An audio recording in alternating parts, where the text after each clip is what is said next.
आगामी स्थानिक स्वराज्य संघ, पदवीधर आणि शिक्षक मतदारसंघाच्या निवडणुकीच्या पार्श्वभूमीवर भाजपकडून नव्याने बांधणी केली जाते. प्रदेशाध्यक्ष रवींद्र चव्हाण यांच्याकडून नवीन प्रभारींची नियुक्ती केली जाते. त्यामध्ये सांगली जिल्ह्यातील 3 नेत्यांना संधी देण्यात आली आहे. आमदार गोपीचंद पडळकर यांना सोलापूर पूर्व, प्रदेश उपाध्यक्ष शेखर इनामदार यांची पुणे शहर, तर पृथ्वीराज पाटील यांची कोल्हापूर पश्चिमची जबाबदारी सोपवण्यात आली आहे.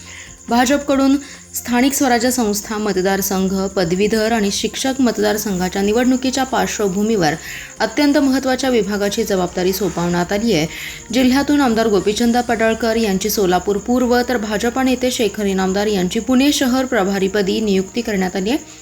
गोपीचंद पडळकर यांनी जिल्हा परिषद निवडणुकीत चांगली कामगिरी केली आहे. त्यांच्या जत मतदारसंघातून सर्वाधिक 8 तर आटपाडीतून 1 सदस्य निवडून आणले. त्यामुळे त्यांच्यावर सोलापूर पूर्वची जबाबदारी सोपवण्यात आली आहे.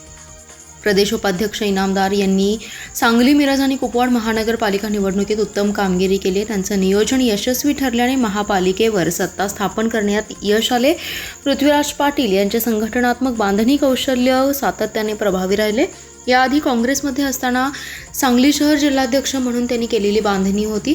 त्यामध्ये भाजपमध्ये त्यांच्या प्रवेशावेळी मान्यवर नेत्यांनी त्यांच्या संघटन कौशल्याचं भरभरून कौतुक केलं होतं. आता मोठ्या व्यासपीठावर त्यांना हेच कौशल्य सिद्ध करण्यासाठी संधी मिळाली आहे.